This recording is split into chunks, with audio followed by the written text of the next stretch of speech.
썰TV 구독자 여러분, 안녕하세요. 저는 3년의 결혼 생활을 정리하고 이혼한 30대 돌싱 여성입니다. 여러분께 들려드릴 사연은 정말 믿기 힘든 이야기, 하지만 실제로 제가 겪은 이야기 하나를 들려드릴까 합니다. 사람은 정말 끝까지 가봐야 아는 거라고들 하죠. 저는 어떠한 일로 제가 죽는다는 선고를 받은 경험이 있어요. 진지하게 죽음을 생각하게 되었을 때 남편의 진짜 얼굴을 보게 됐습니다. 그리고 그 사람이 저에게 어떤 생각을 품고 있었는지를 듣고는 차라리 진짜로 죽는 편이 낫겠다는 생각까지 들었어요. 그 정도로 믿었던 사람에게 크게 배신당하고 지울 수 없는 상처만 입게 되었습니다. 그 일로 인해 저는 좌절하고 힘든 시간을 보냈어요. 하지만 이대로 끝낼 수는 없었습니다.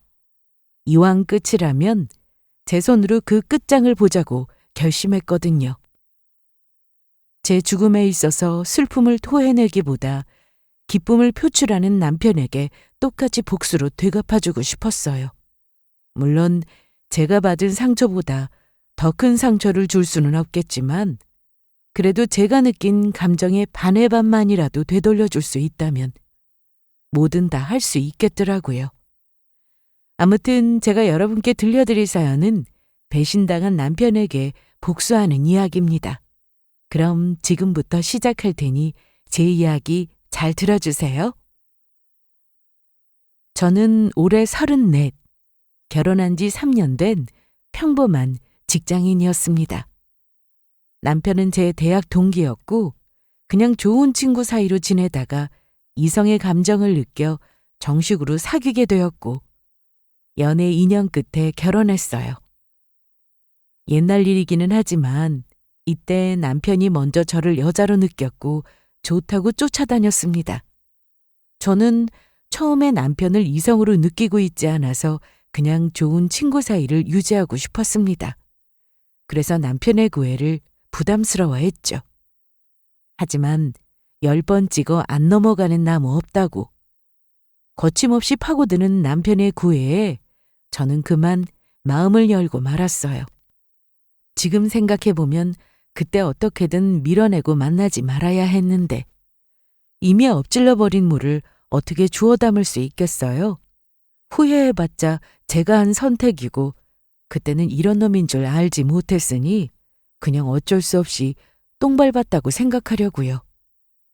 어쨌거나 그렇게 우리는 결혼했고 신혼집은 대출 없이 제가 가지고 있는 집에서 시작했습니다. 우리의 신혼집을 제가 어릴 적부터 살던 집이에요.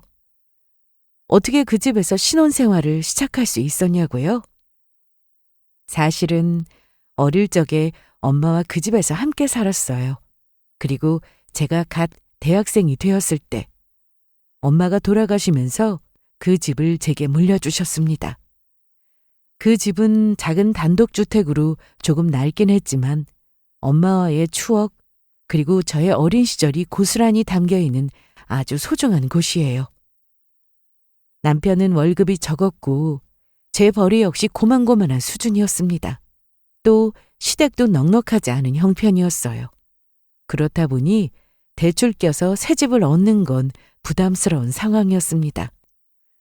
조금 낡긴 했어도 깔끔하게 사용해서 상태가 나쁘지 않았고 또 나중에 아이를 낳았을 때 셋이 지내기 적당한 수준이라 이곳에서 신혼생활을 시작하게 되었어요.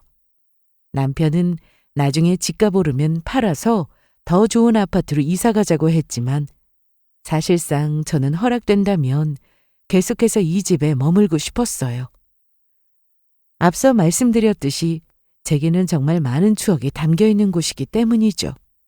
아무튼 엄마가 물려주신 집에서 저는 행복한 신혼생활을 시작했습니다. 그러면서 또 열심히 돈을 모아나갔어요. 저희 둘의 벌이가 그렇게 많은 건 아니기 때문에 집값으로 번 돈을 최대한 아껴서 저축하고자 했습니다. 그래야 나중에 아이를 낳았을 때 많은 것들을 지원해 줄 수 있을 것 같아서요. 애 한 명 낳고 키우는데 들어가는 돈이 엄청나더라고요. 당장 그만큼의 돈을 마련할 수 없으니 2세 계획 들어가기 전에 모을 수 있는 건 바짝 모아보자 라는 주의였습니다.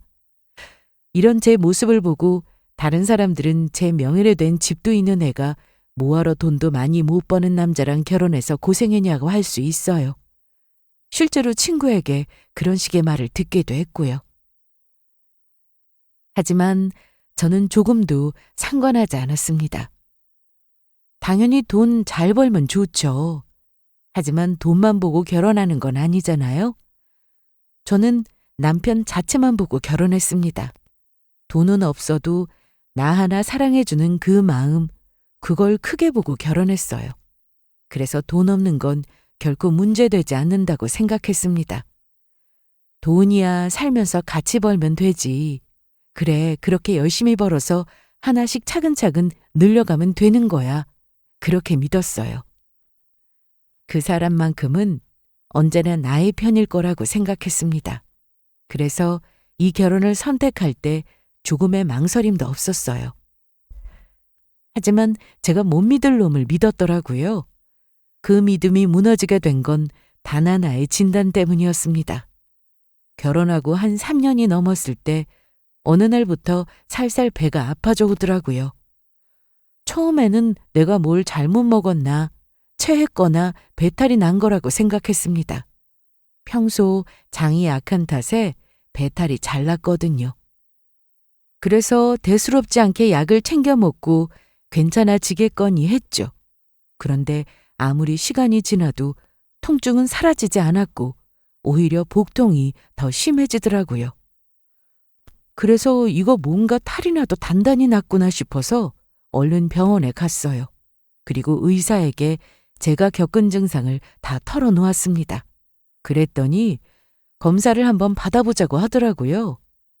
처음에는 그냥 약국에서 파는 약만 사서 먹었던 터라 제대로 나으려면 아무래도 진단받은 약을 먹어야겠지 싶어서 병원에 들른 건데 검사까지 하자고 하니까 너무 오버하는 거 아닌가라는 생각이 들었어요.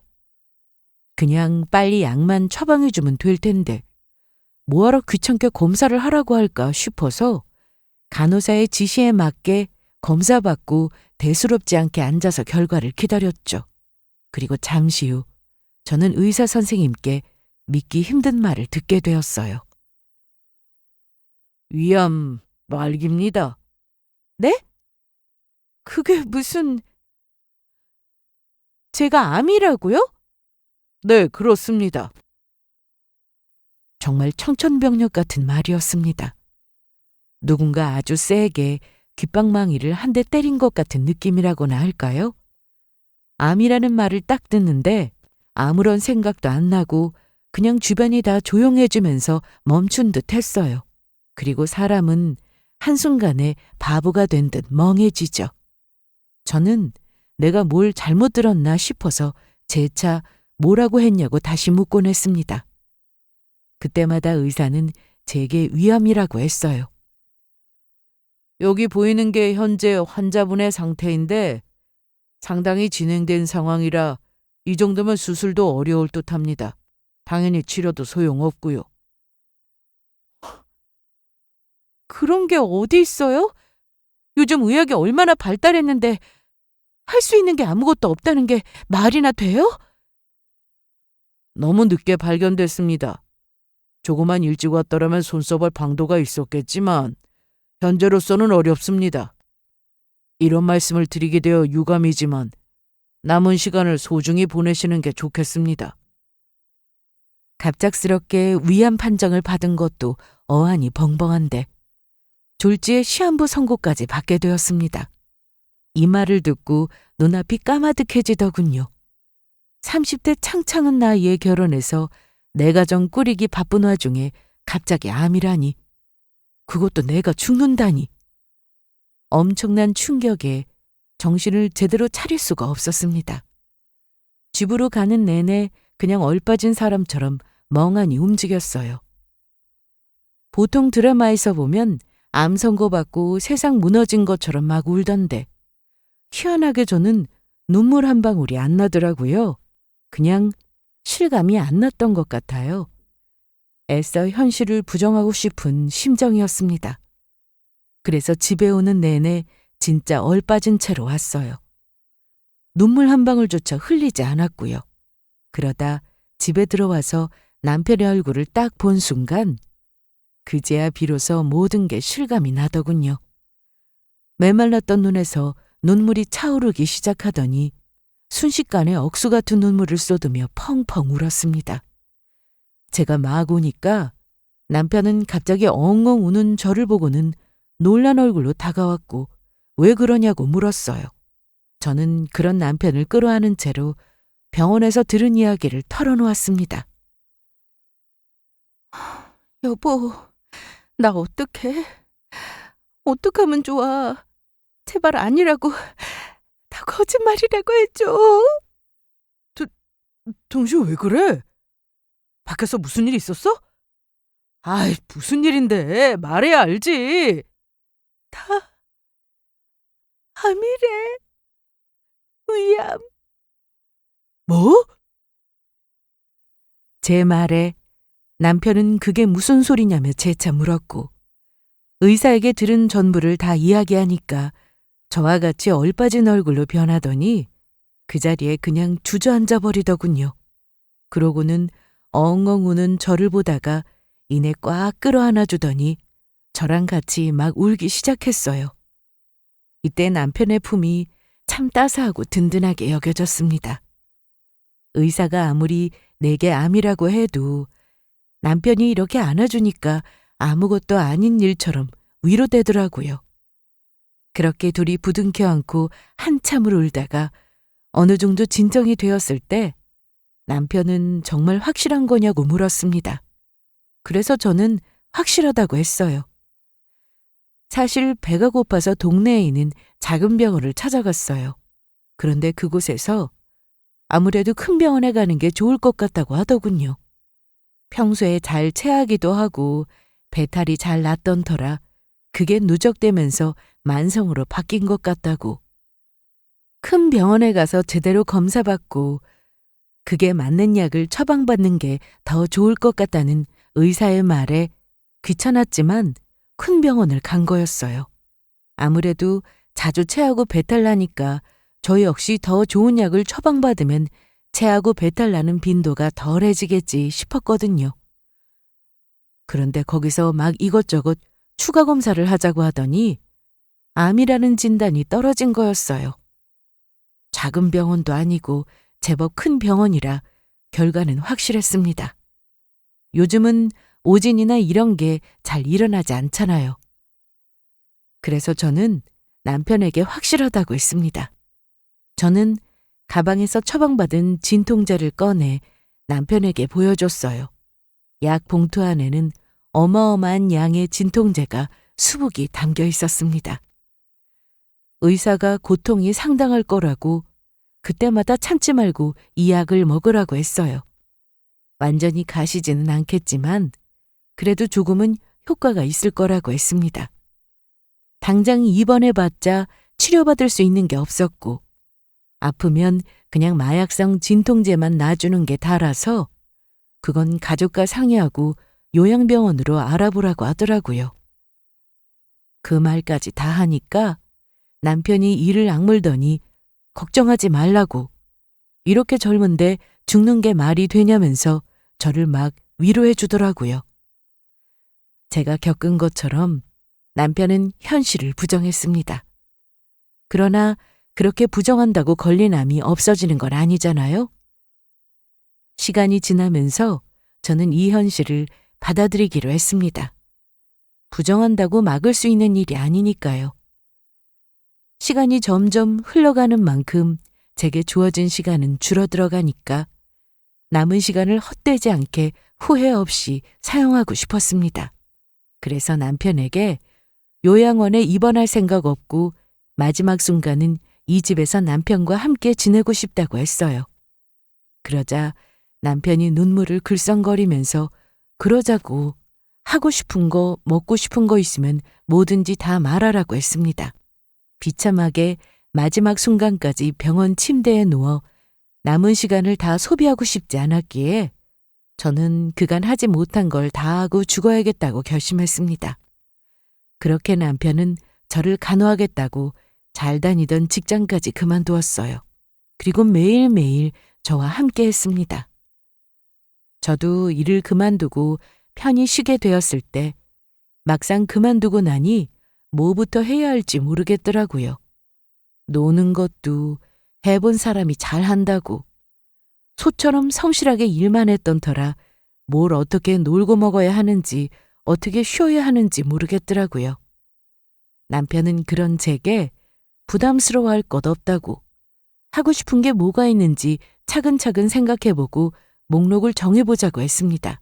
그래서 저는 처음으로 버킷리스트를 작성했어요. 정말 하루 종일 신중하게 생각하고 또 생각했습니다. 이때 처음으로 내가 뭘 원하는지, 내가 뭘 좋아하는지 진지하게 생각해 본 것 같네요. 아무튼 그렇게 버킷리스트를 작성하고 남편과 함께 할 수 있는 것들을 하면서 소소한 행복을 쌓아갔어요. 그런데 어느 날부터인가 뭔가 이상한 기분이 들기 시작했습니다. 남편이 집에서는 여전히 저에게 눈물을 보였지만 뒷모습에서는 핸드폰 통화를 몰래 자주 하더라고요. 귀에 이어폰을 꽂고 조심스럽게 웃으면서 말하는 모습이 몇 번이나 눈에 들어왔습니다. 그러면서 조금씩 저를 챙겨주는 것조차 소원해졌어요. 아니, 사랑하는 아내가 죽는다는데, 시간이 얼마 남지 않았다는데 1분 1초가 아까운 마당에 어떻게 저럴 수 있나 서운했지만 크게 내색하지 않았습니다. 왜냐하면 저는 죽을 사람이니까. 제가 죽고 나면 남편 혼자만 덩그러니 남겨지는 거잖아요. 이렇게 조금씩 마음을 정리하는 것도 낫겠다 싶더라고요. 어쩌면 남편도 조금씩 날 떠나보낼 준비를 하는 걸지도 모른다는 생각이 들었고요. 그렇게 이해하고 넘겼는데 이게 계속 반복되니까 나중에는 저를 나몰라라는 상황들이 점점 커졌습니다. 처음에는 별도 달도 다 따줄 것처럼 전전긍긍하더니 어느 순간부터 저한테 큰 관심을 두지 않았어요. 그러니 서운할 수밖에 없는 노릇이었습니다. 아무리 남편의 마음을 이해한다고 해도 남은 시간이 얼마 없는데 어떻게 내게 이럴 수 있나. 저도 사람인지라 이해하려고 애써도 서운한 마음을 어떻게 할 수 없었습니다. 나 몰래 핸드폰을 보면서 킥킥 웃어대는 모습을 볼 때마다 대체 뭐가 그리 즐거워서 저러나. 나는 하루하루 지나가는 시간이 아깝기만 하고 힘든데 남편은 어떻게 저럴 수 있나 싶더라고요. 대체 뭐가 그렇게 즐거운지 핸드폰을 한번 들여다보고 싶더라고요. 그러다 이내 남편 몰래 핸드폰을 한번 들여다봐야겠다고 결심하게 되었습니다. 그 계기는 친구 때문이었어요. 친정이 없던 터라 이러한 고민을 어디 털어놓을 데가 없더라고요. 그래서 고민 끝에 제일 친한 친구에게 사실을 털어놓았어요. 그러자 친구는 남편에게 혹시 여자가 생긴 거 아니냐고 했습니다. 여자? 그래, 그거 말고는 말이 안 되잖아. 너는 이렇게 죽어가고 있는데 뭐가 좋다고 핸드폰을 보고 웃어대니? 몰래 만나는 여자가 있으니까 그런 거 아니겠어? 에이, 아니야. 그럴 리 없어. 남편한테 여자는 무슨. 세상 여자를 다 그렇게 생각해. 다른 놈들이 바람 피워도 내 남자는 아닐 거라고 생각한다고. 친구의 말에 제 심장은 덜컥 내려앉았습니다. 제가 죽으면 남편은 어떻게 하면 좋나. 나보다 더 좋은 사람 만나서 새 가정 꾸려야 할 텐데 라는 생각을 한 적이 있었어요. 솔직히 저 죽고 계속 혼자 살기를 바라는 게 욕심이잖아요. 산 사람은 살아야 하니까요. 남편도 젊디 젊은 30대인데 평생 저만 생각하며 늙어 죽을 수는 없죠. 다른 사람 만나서 재혼해야 한다고 생각했는데 막상 남편에게 다른 여자가 있다고 생각하니까 그게 그렇게 싫었습니다. 그래서 직접 확인하고자 남편의 핸드폰을 뒤지기로 결심을 한 거였어요. 보통 집에서 저랑 붙어 있다 보니 따로 여자 만날 시간은 없었거든요. 그래서 분명 연락만 주고받는 거라 생각했습니다. 그렇게 기회만 엿보다가 남편이 곤히 잠들었을 때 핸드폰을 살펴봤어요. 그런데 사진첩이고 문자 기록이고 뭐고 이렇다 할 만한 게 뭐 없었습니다. 여자가 있다는 증거가 없더라고요. 그럼 대체 뭘 보고 이렇게 웃은 건가 싶었습니다. 그러다가 틈틈이 지워서 증거를 없앤 거라는 생각에 도달했어요. 그래서 뭐라도 찾고 싶어서 진짜 이잡듯 이것저것 막 뒤졌는데 그때 통화 기록에 찍혀있는 번호가 눈에 띄었습니다. 저장되어 있지 않은 번호였는데 유독 이상하게 이 번호가 자주 등장하더라고요. 그래서 누구지? 이상하다 싶어서 그 번호를 따로 적어놓고 나중에 친구 핸드폰으로 몰래 전화를 걸었어요. 받는 사람이 누구인가 싶어서요.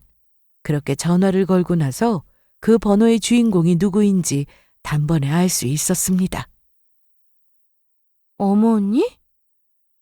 수화기 너머로 들려온 목소리는 틀림없는 시어머니의 목소리였습니다. 어머니는 여러 차례 여보세요를 반복했고 황급히 친구가 잘못 걸었다며 전화를 끊었어요. 전화를 끊고 저는 친구에게 이 번호의 주인은 시어머니라고 했어요. 그러자 친구는 정말 확실하냐고 했고 저는 틀림없는 시모의 목소리라고 했습니다. 그런데 참 이상하더군요. 시어머니인데 왜 저장하지 않고 그냥 번호만 찍혀 있을까 싶었어요. 그리고 더 수상한 건 제 핸드폰에 저장되어 있는 시어머니의 번호와 남편이 통화하는 어머님의 번호가 달랐습니다. 그렇다면 어머님의 핸드폰이 2개라는 소리인데 왜 2개를 사용하는 거지? 남편은 이 사실을 왜 내게 말하지 않았을까? 모든 게 의문투성이었어요. 그래서 저는 더 남편을 주시하며 지켜보게 되었습니다. 그러다 제가 잠든 척하던 어느 날 남편이 몰래 누군가와 통화하는 듯한 소리가 들렸어요. 하도 작게 소곤거려서 제대로 알아들을 수 없었습니다. 그리고 다음 날 저는 남편 몰래 다시 핸드폰을 살펴봤더니 또 그 번호더군요. 전날 통화한 사람이 시어머니라는 건데 왜 나 몰래 이 번호로 통화한 건지. 그것도 내가 잠든 걸 여러 번 확인하고 구석에 가서 통화한 게 이상했습니다. 그래서 기회를 봐서 남편이 자주 통화하는 그곳에 녹음기를 설치해 두었어요. 그리고 엄청난 사실을 알게 되었습니다.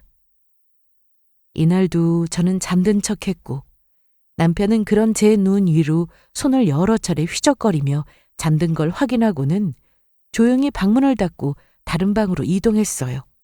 이때도 시어머니랑 통화하는 듯 했습니다. 뭐라고 이야기하는지 궁금했지만 나중에 녹음된 내용을 들으면 되니까 잠자코 기다렸습니다. 그렇게 다음 날 저는 남편 몰래 녹음기를 확인했고 서둘러 이어폰을 꽂아 녹음된 내용을 들었어요. 그리고 흘러나오는 남편의 목소리에 그만 제 자리에 주저앉아 버리고 말았습니다. 무슨 내용이었냐고요? 남편은 아무렇지 않은 목소리로 시모에게 이렇게 말했어요. 아이, 내가 죽을 날이 언제인지 어떻게 알아? 의사가 얼마 못 산다고 했으니까 곧 죽겠지.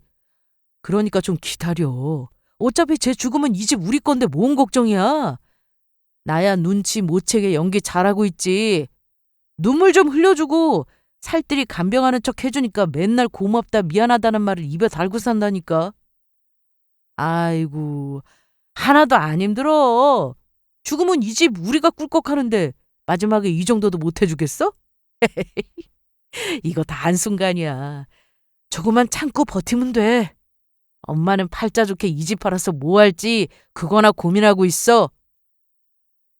녹음된 내용을 듣는데 충격 그 자체라 입이 떡 벌어졌습니다.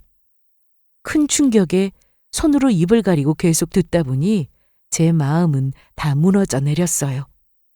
다리에 힘이 풀려 그대로 주저앉았습니다. 그동안 남편이 보인 눈물은 다 연기였고 그들의 관심은 제 생명이 아니라 재산이었어요. 죽는 것보다 더 끔찍한 배신이 있다는 걸 이날 처음 알게 됐습니다. 나를 많이 사랑하고 끔찍하게 아껴주던 사람이 어떻게 재산에 눈이 멀어 내가 빨리 죽기를 바라고 있을까? 도무지 믿기지 않았어요. 알고 싶지 않은 진실에 크나큰 상처를 입고 말았습니다.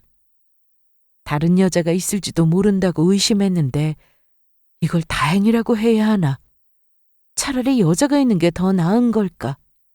안 그래도 시간이 얼마 남지 않았다는 생각에 힘들지만 그래도 하루하루 힘내서 겨우 버티고 있는데 이런 시련을 겪게 되니 더할 나위 없이 푹 꺾이게 되더군요. 한동안 식음을 전폐했습니다. 믿었던 배우자가 하루빨리 내가 죽기를 바라는 걸 알게 되니 살고 싶은 생각이 안 들더라고요. 그냥 잠도 안 오고 입맛도 없고 아무것도 하기 싫은 상태가 됩니다. 진짜 무기력하게 숨만 쉬고 있다고 할까요? 제가 왜 이러는지도 모르고 남편은 오만 가지 연기를 펼쳤어요. 아무리 입맛이 없어도 뭐라도 먹어야 하지 않냐고 이것저것 해서 가지고 오는데 기도 안 차더라고요. 그렇게 빨리 죽기를 바라면서 이게 뭐 하는 건지.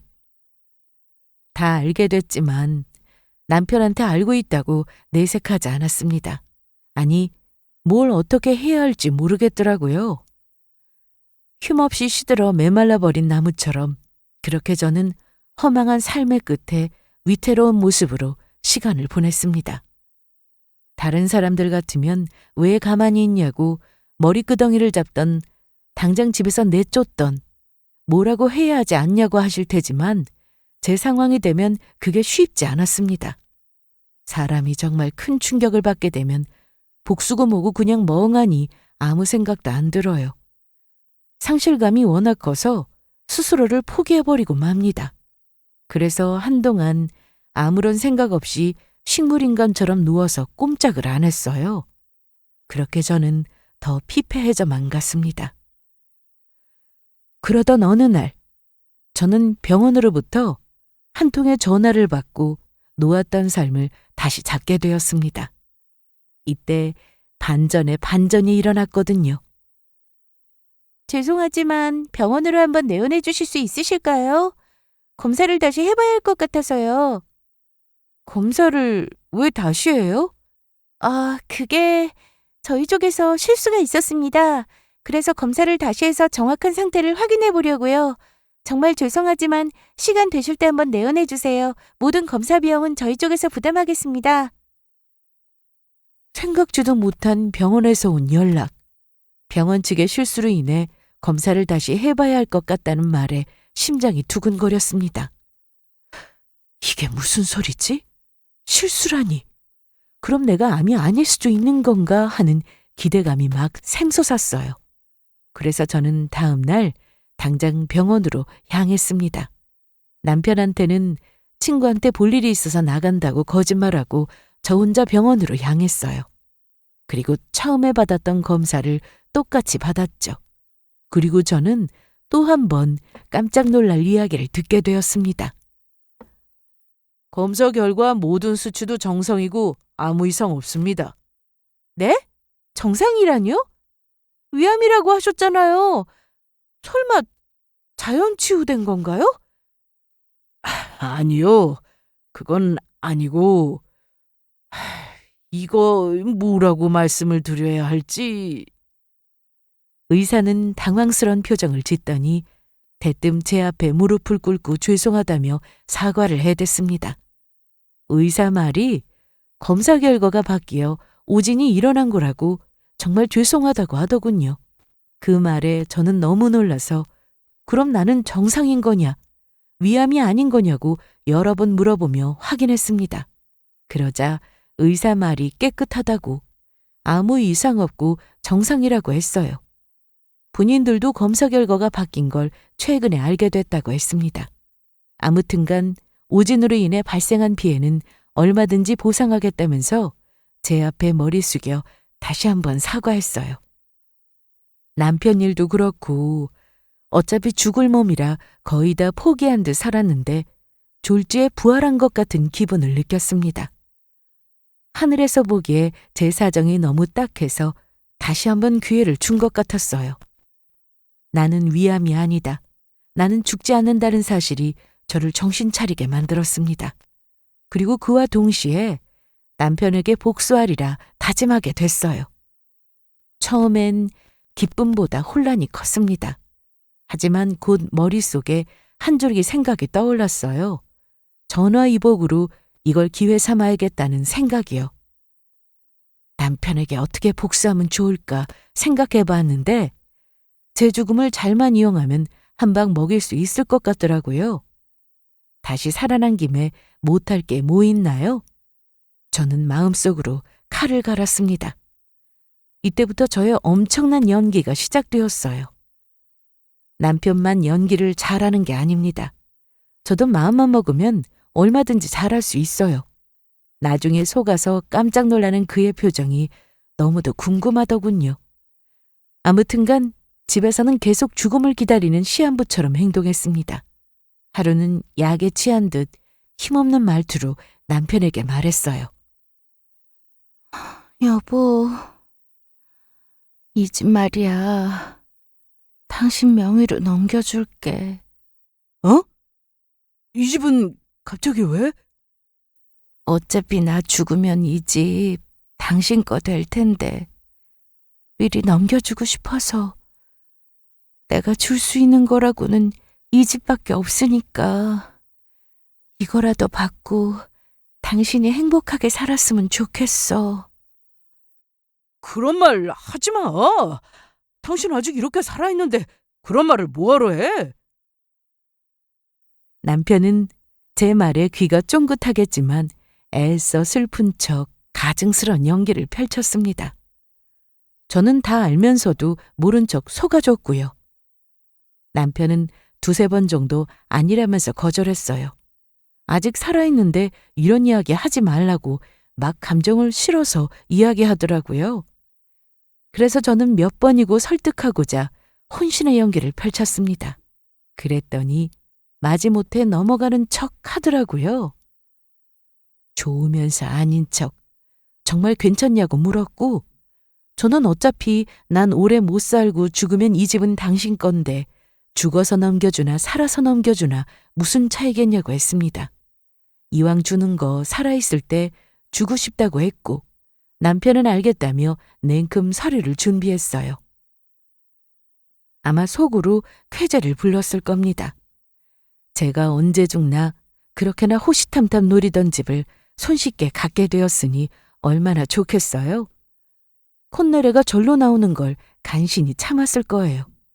아무튼 마지못해 넘겨받는 척 가증스런 연기를 펼쳤지만 준비해오란 서류는 또 냉큼 준비해왔더라고요. 남편에게 서류를 넘겨받고 저는 혼자 씩 웃었습니다. 남편은 몰랐죠. 제가 준비한 명의 이전 서류는 진짜 등기 이전이 아닌 변호사를 통해 고의로 구성한 전세 계약이라는 걸요. 제가 알아서 한다고 하니까 도장이며 뭐며 순순히 알아서 다 내줬어요. 그러고는 당신이 어련히 알아서 하겠냐고 서류도 제대로 살펴보지 않았습니다. 뭐 그래서 제 복수는 아주 순탄하게 준비되어 갔어요. 바보같이 전세 계약 한 줄도 모르고 말이죠. 참, 여러분께서 걱정하실까 봐 이야기하는데 변호사는 제가 아는 지인입니다. 제 친구의 남편이죠. 제 사정을 딱하게 들은 친구가 남편에게 부탁했고 나중에 법적으로 문제되지 않게끔 저를 도와서 서류를 작성해 줬어요. 그 과정에서 증거가 남기지 않게끔 조심하라길래 그 역시 아주 철두철미하게 준비했습니다. 어쨌든 그렇게 제 손에 남편의 도장을 쥐고 모든 계약을 마쳤어요. 그리고 며칠 후 저는 약 타러 병원에 다녀오겠다고 했고 모처럼 같이 식사도 할 겸 집으로 시모를 모시고 오라고 했습니다. 그리고 몇 시간 후 저는 남편과 시모가 집에 들어가는 걸 본 다음에 현관문 앞에 서서 언제 들어갈까 때를 보기 위해 잠시 기다렸습니다. 그리고 곧 안에서 두 사람이 이야기 소리가 들려오더군요. 뭐가 그리도 좋은지 둘이 아주 신나는 목소리로 막 떠들었어요. 그래서 이제 이 집이 네 거라 이거지? 그렇다니까. 걔 죽으면 이 집 바로 팔아버릴 거야. 땅값 많이 올랐으니까 생각보다 많이 받을 수 있겠지? 당연하지. 그럼 이 집 팔면 우리 아들이 엄마 명품 가방 하나 사주나? 아니, 다른 옆에 애들은 다 있는데 나는 없잖아. 맨 싸구려 가방뿐이고. 아이고, 어디 가방만 사주겠어? 내 앞으로 몇 억이 뚝 하고 떨어질 텐데. 그깟 명품 가방 몇 개는 사주지. 어머, 정말? 내가 우리 아들 덕에 늙어서 호강하네.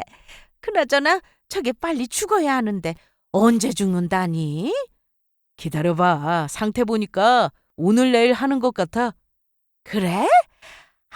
그럼 얼른 죽으라고 고사 지낼 필요도 없겠네. 어찌나 신나게 떠들어대는지. 문 앞에서부터 둘의 목소리가 들려왔습니다. 듣는 내내 피가 거꾸로 솟을 만큼 화가 부글부글 끓어댔어요. 당장이라도 저 쓰레기 같은 시모한 남편을 잘근잘근 밟아서 반 죽여놓고 싶지만 복수를 위해 꾹 참고 아무렇지 않은 척 문을 열고 들어갔습니다. 우선 일부러 왔다는 인기척을 흘렸어요. 그러자 둘은 나누던 대화를 뚝 멈추더니 슬픈 얼굴로 저를 맞이해줬어요. 병원에 다녀온 척하고 숨이 가쁜 표정으로 집에 들어왔어요. 제가 들어가기 전까지 시모랑 남편이 하하호호 하면서 좋아하는 목소리가 거실을 울렸는데 제가 들어가니까 언제 그랬냐는 듯 슬픈 표정으로 싹 바뀌었습니다. 아이고, 우리 세아가 왔니? 당신 왜 이제 와? 한참 기다렸잖아. 그냥 내가 같이 갈 걸 그랬다. 그래, 그러지 그랬어. 몸도 아픈데 혼자 다니게 두면 안 되지. 남편과 시모는 마음에도 없는 걱정을 쏟아내며 호들갑을 떨었고 저는 그런 둘을 아무 말 없이 쳐다보다가 잠시 눈을 감고 숨을 고른 다음에 이내 감격의 눈물을 흘리며 남편을 향해 이렇게 말했어요. 아니에요, 어머니. 이제 걱정 안 하셔도 돼요. 여보, 당신 그동안 고생 많았어. 나 암 아니래. 어? 암이 아니라고? 그게 무슨 소리야? 당신 암이라며? 의사가 얼마 못 산다고 했다며? 그랬는데 알고 보니까 오진으로 잘못 진단한 거래. 오늘 가서 검사 싹 다 해봤거든. 그랬더니 의사가 그러더라. 아주 건강하다고. 건강하다고? 아무 이상 없대. 오진으로 일어난 사고라 정말 미안하다면서 무릎 꿇고 사과하더라. 어떠한 보상도 다 해주겠다고 하더라고. 아무튼 나 안 죽어. 계속 당신이랑 같이 살 수 있게 됐어. 어머니, 정말 다행이죠. 당신도 기쁘지? 제 말에 두 사람 표정이 참 편하게 일그러졌어요. 남편의 눈은 휘둥그레졌고 시어머니는 표정이 딱 굳었습니다. 얼마나 놀랐으면 기쁘냐고 묻는 제 말에도 별다른 대꾸 없이 어떤 반응도 못하고 어버버거리고 있더라고요. 그러다가 순간 남편은 숨을 크게 몰아쉬더니 거의 눈을 뒤집다시피 하며 바닥에 털썩하고 주저앉았습니다. 이를 본 시어머니는 어머 세상에 하며 소리를 질렀죠. 저는 그런 남편을 보고 아무렇지 않은 척 웃으며 이야기를 이어나갔습니다. 당신 놀랐어? 암 아니고 안 죽는다니까 좋아서 놀랐구나. 다리에 힘이 풀릴 만큼. 뭐야? 뭐라고 말 좀 해봐. 왜 아무 말 안 하고 멍하니 앉아있어? 꼭 원치 않는 소식이라도 들은 사람처럼. 그럴 리가. 좋아서 그러지. 너무 좋으니까 그만큼 놀라서. 정말? 제 물음에 남편은 거의 반 넋놓고 고개를 끄덕거렸습니다. 진짜 이때 웃음 참기 힘들었어요. 남편과 시모의 표정이 정말 볼만했거든요. 둘이서 이 집 팔고 받은 돈으로 뭘 하면 좋을까? 얼마나 기대하면서 들떠 있었겠어요? 죽을 날만 손꼽아 기다리고 있는데 안 죽는다고 하니까 진짜 똥 씹은 표정을 지어댔습니다. 그러면서 애써 그 표정을 감추고 좋은 척, 기쁜 척, 연기를 떠는 게 그게 너무 웃기더라고요. 그래서 저는 만족스러운 표정으로 가방에서 준비한 서류를 꺼내 남편에게 건넸습니다. 아참, 당신한테 줄 거 있어? 이게 뭐게? 글쎄. 아, 이 집 명의이전 완료됐구나. 그거 확인시켜 주려고 떼온 거지? 저는 아무 말 없이 빙그레 웃으며 남편에게 서류를 건넸습니다. 남편은 일어나서 봉투를 열어 안에 있는 서류를 확인했어요. 그러고는 아까보다 2배로 커진 눈으로 이게 뭐냐고 깜짝 놀랐습니다. 이혼 서류? 여보, 이게 뭐야? 뭐긴 이혼 서류지. 거기 적혀 있는 거 맞게 읽어놓고는 왜 이래? 그러니까 갑자기 이혼 소리가 웬 말이냐고. 아, 그건 나도 내가 죽는 줄 알았는데 그게 아니라고 하니까 새로운 삶을 선물 받은 것 같더라?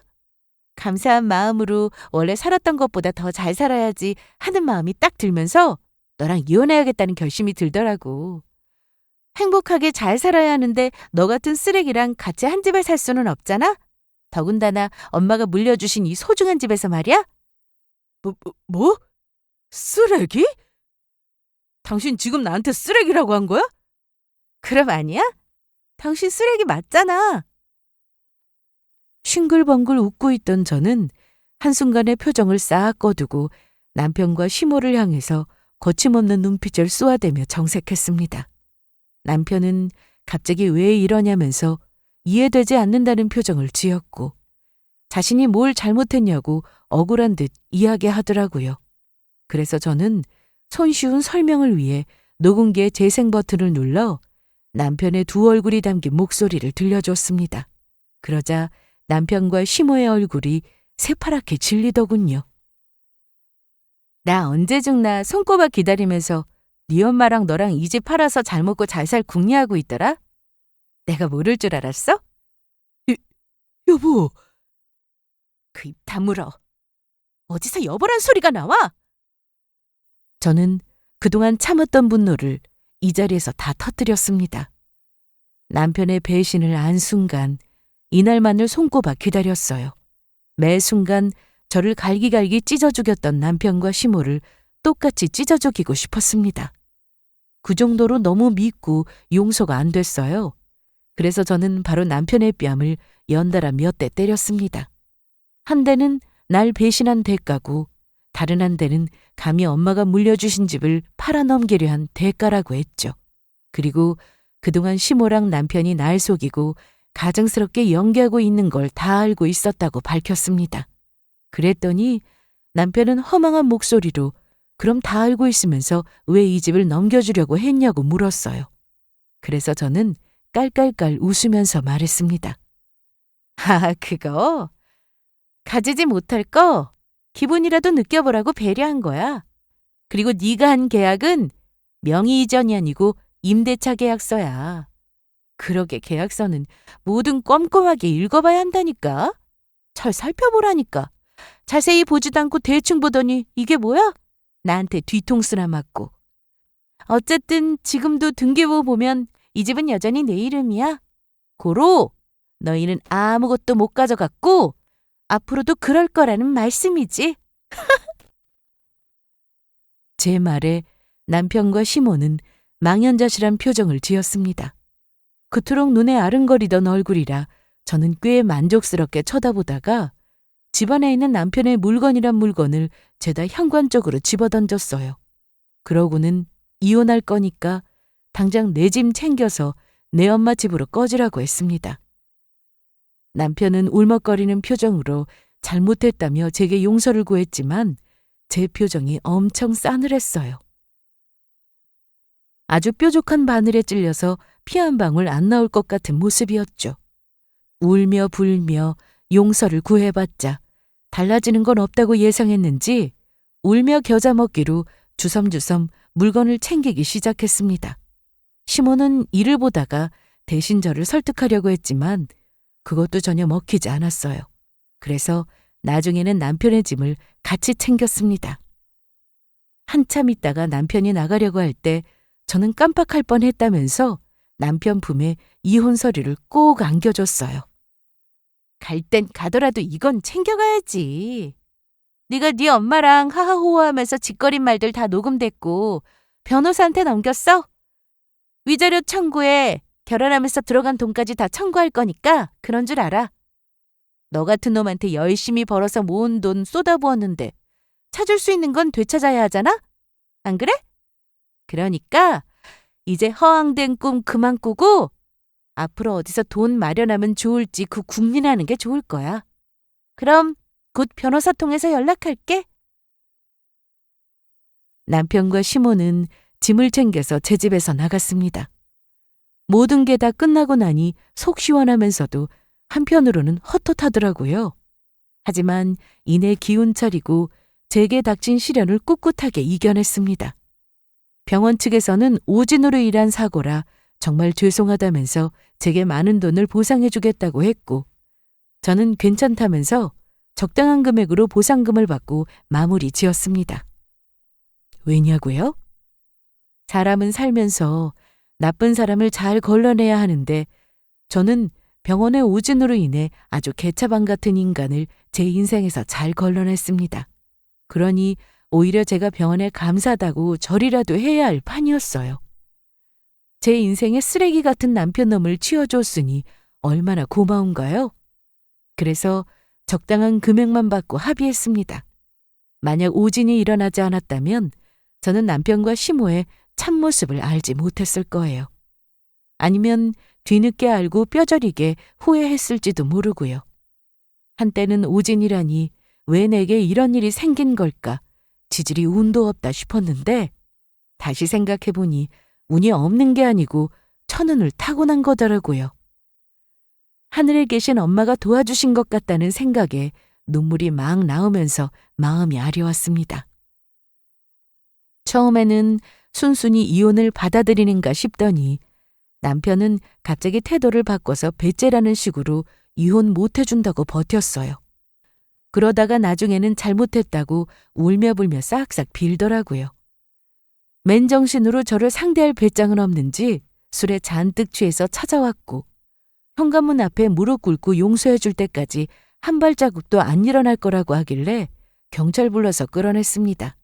막상 이혼하려고 하는데 이것저것 저한테 토해내야 할 게 많으니까 이혼하면 안 되겠다고 생각됐나 봐요. 한 번만 봐달라고 어찌나 빌면서 매달렸는지 모릅니다. 그래서 제가 그랬죠. 분리수거도 안 되는 너 같은 쓰레기를 왜 받아주냐고요. 남편이 계속 질질 끌어서 시간은 조금 걸렸지만 어쨌거나 우리는 이혼했고 완벽한 남남이 되었습니다. 또 이혼하면서 판사님이 남편에게 큰 책임을 물었고 저한테 위자료를 지급하라고 하셨어요. 제가 생각했던 금액보다 더 많이 받게 되었고 남편은 여기저기 빚까지 끌어와서 제게 줘야 할 돈을 마련했고 앞으로 죽어라 일하면서 갚아나갈 겁니다.